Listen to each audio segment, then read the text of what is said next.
52। मोतीराम को गांव छोड़कर जाना था, लेकिन जब वो अपने कुछ छिपाए हुए जेवर और रुपये लेने एक पीपल के पेड़ के पास पहुंचा, तो उसका सामना डायन से हो गया। इधर अभिमन्यु और दीनदयाल दशरथ के घर वारंट लेने आ पहुंचे, जहां सबको पता चला कि कल रात से मोतीराम गायब है। अभिमन्यु ने मोतीराम की तलाश शुरू की और साथ में उसने गांव के लोगों के घरों की भी तलाशी ली, लेकिन कुछ हाथ नहीं लगा।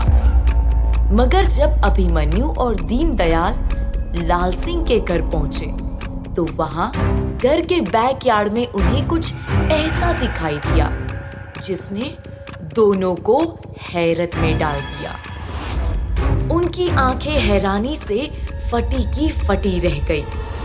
उन्होंने देखा कि कुछ दूरी पर चीजों का ढेर लगा था, पर हैरानी की बात तो ये थी कि वो चीजें थी तो घरेलू सामान की, लेकिन सारी की सारी लाल रंग की थी। कपड़े, बर्तन, प्याले, चादरें, तकियों के गिलाफ, तौलिए, गमछे सभी लाल रंग के थे। अभिमन्यु और दीनदयाल के सामने लाल चीजों का एक अंबार लगा था। अभिमन्यु को समझ नहीं आ रहा था कि ये सामान यहाँ क्यों रखा गया था, और वो भी सिर्फ लाल रंग का। तभी अचानक एक हाथ आकर जोर से खिड़की के शीशे पर छप गया। अभिमन्यु और दीनदयाल को आवाज सुनकर जोर का झटका लगा। उन्होंने देखा कि लाल सिंह उन्हें खिड़की से देख रहा था। उसके चेहरे पर एक अजीब सा डर था। उसके बाल रूखे और उलझे हुए थे, दाढ़ी बड़ी हुई थी और कपड़े भी मैले कुचेले लग रहे थे। ऐसा लग रहा था कि वो बहुत दिनों से नहाया नहीं था, और उसके चेहरे को देखकर लग रहा था उसे मदद की सख्त जरूरत थी। अभिमन्यु और दीनदयाल उसकी ये हालत देखकर हैरान रह गए। उन्हें लाल सिंह को इस हाल में देख उसे पहचानने में कुछ पल लग गए। तभी धीरे से खिड़की खुली और लाल सिंह ने सहमी, डरी हुई आवाज में कहा, यहाँ से भाग जाओ, डायन तुम्हें बख्शेगी नहीं। वो कल रात फिर यहाँ आई थी, भाग जाओ। ये सुनकर अभिमन्यु चौंक गया और दीनदयाल पहले से भी ज्यादा घबरा गया। उसने लाल सिंह से डरते हुए पूछा, डायन सच में यहाँ कल रात आई थी? लाल सिंह ने उसे अपनी डरी हुई आंखों से कहा, हाँ। दीनदयाल ने फिर डर कर पूछा, आपके घर में आई थी डायन? ये सुनते ही लाल सिंह ने बिना कुछ कहे जल्दी से खिड़की बंद कर ली। दीनदयाल ने अभिमन्यु को घबरा कर देखा और कहा, ये क्या कह रहे थे? अभिमन्यु ने दीनदयाल से कहा, लगता है लाल सिंह को कुछ हो गया है, उनकी दिमागी हालत ठीक नहीं है। दीनदयाल के मन में एक अजीब सा डर था और उसे कुछ अच्छा नहीं लग रहा था। उसने अभिमन्यु को धीरे से कहा, सर जी, कुछ तो गड़बड़ है यहाँ। कहीं डायन ने लाल सिंह को वश में तो नहीं कर लिया?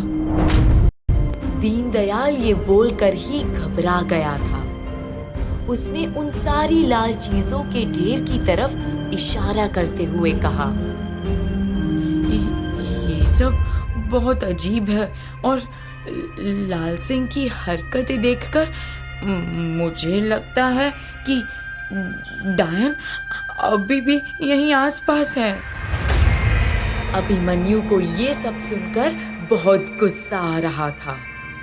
उसने दीनदयाल को घूरते हुए कहा, अगर तुम्हें समझदारी से काम करना है तो ये बकवास बंद करनी पड़ेगी, वरना तुम घर जा सकते हो।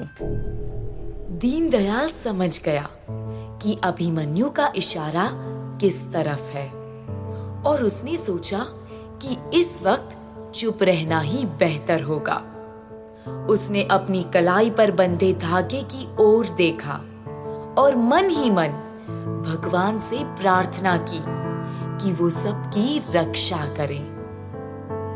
तभी दीनदयाल के कंधे पे एक हाथ आया और अचानक दीनदयाल किसी बच्चे की तरह चीख पड़ा, डायन, डायन! दीनदयाल की इस हरकत को देख अभिमन्यु ने उसे गुस्से में घूरा। वो हाथ लाल सिंह के बेटे का था। वो लोग कहीं बाहर से वापस आए थे। लाल सिंह की बीवी, उसका लड़का, बहू और उनके साथ एक कॉलेज का लड़का था जो सूटकेस लेकर खड़ा था। लाल सिंह के परिवार वालों ने अभिमन्यु और दीनदयाल को हैरानी से देखा। लाल सिंह के बेटे ने पूछा, इंस्पेक्टर साहब, आप यहाँ? सब ठीक तो है? अभिमन्यु ने गंभीर होकर लाल सिंह के बेटे से कहा, कुछ ठीक नहीं है। लाल सिंह की हालत इतनी खराब है और आप लोगों को परवाह ही नहीं। लाल सिंह के बेटे ने कहा, इंस्पेक्टर साहब, ऐसी कोई बात नहीं है। हमने लाख कोशिश की पिताजी को समझाने की, लेकिन जिस दिन से वो अस्पताल से आए हैं वो अजीब से हो गए हैं। तभी लाल सिंह की बीवी अभिमन्यु के पास आई और बोली, बस एक ही रट लगाए हैं, डायन मुझे नहीं छोड़ेगी। और उस दिन से उन्होंने अपने आप को कमरे में बंद कर लिया है और तब से बाहर नहीं निकले हैं। ये बोलते बोलते लाल सिंह की बीवी की आंखों में आंसू आ गए थे। अभिमन्यु ये सब सुनकर दंग रह गया। उसने पूछा, और ये घर के पीछे लाल चीजों का ढेर क्यों लगा हुआ है?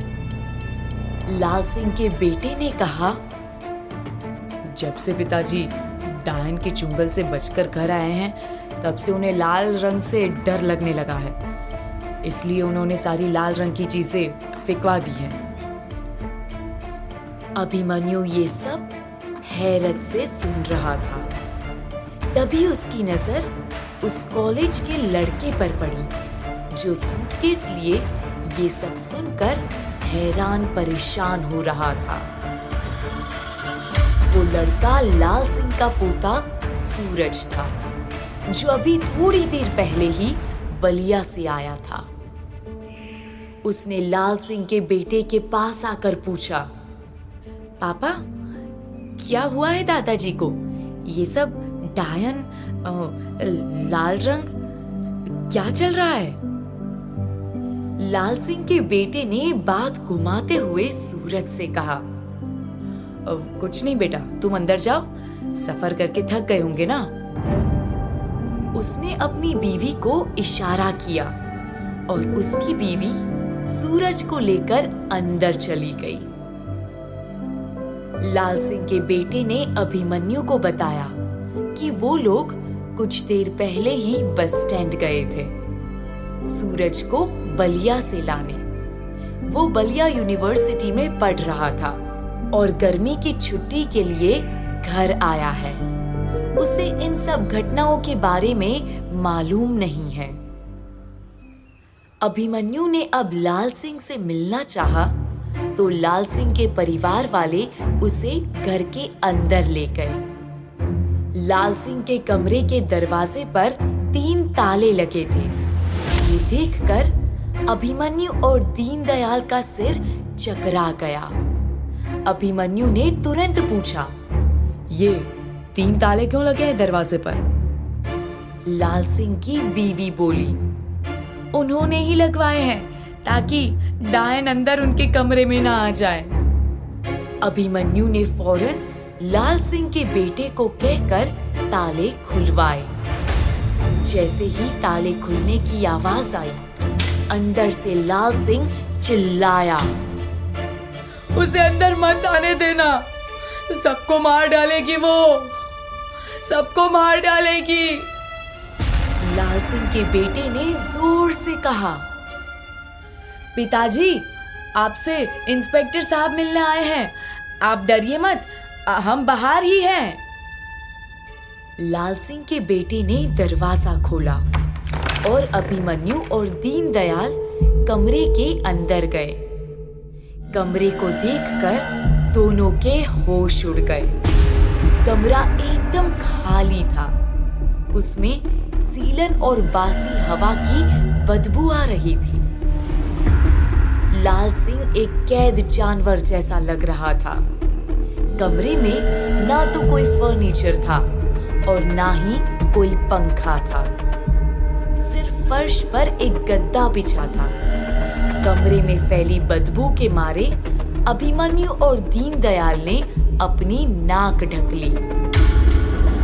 लाल सिंह पागलों की तरह बर्ताव कर रहा था और उनसे कह रहा था कि वो दरवाजा बंद कर दे, वरना डायन आ जाएगी और सबको मार डालेगी।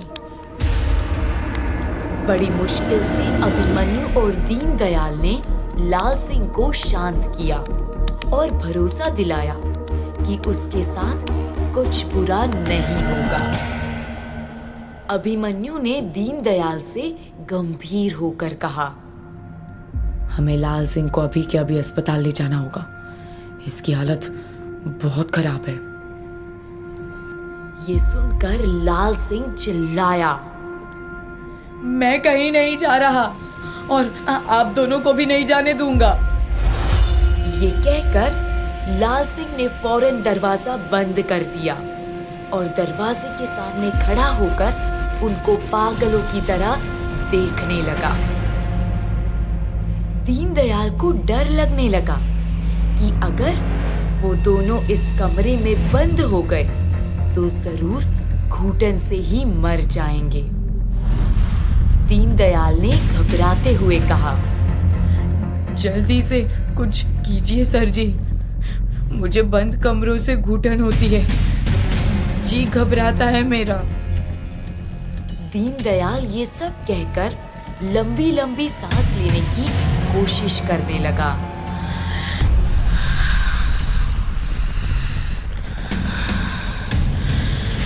अभिमन्यु ने गुस्से से दांत पीसते हुए कहा, संभालो अपने आप को दीनदयाल, इस वक्त यहाँ से निकलने का प्लान सोचो।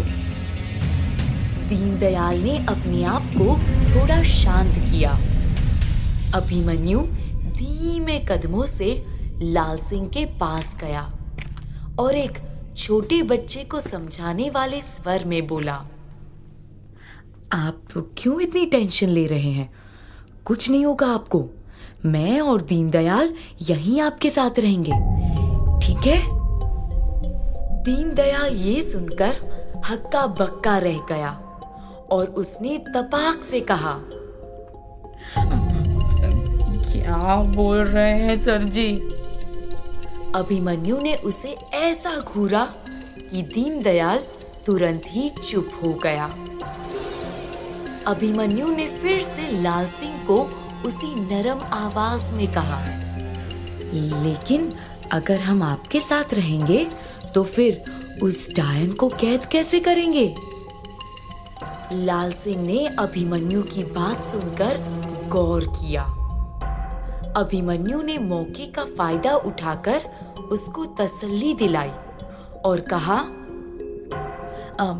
एक काम करते हैं, हम दोनों रात भर यहीं आपके घर के बाहर पहरा देंगे ताकि कोई डायन अंदर ना आने पाए, ठीक है? किसी तरह बहला फुसलाकर अभिमन्यु और दीनदयाल कमरे के बाहर निकल गए। बाहर आकर दीनदयाल ने राहत की सांस ली और अभिमन्यु की तारीफ करते हुए कहा, मान गए सर जी, क्या दिमाग लगाया आपने?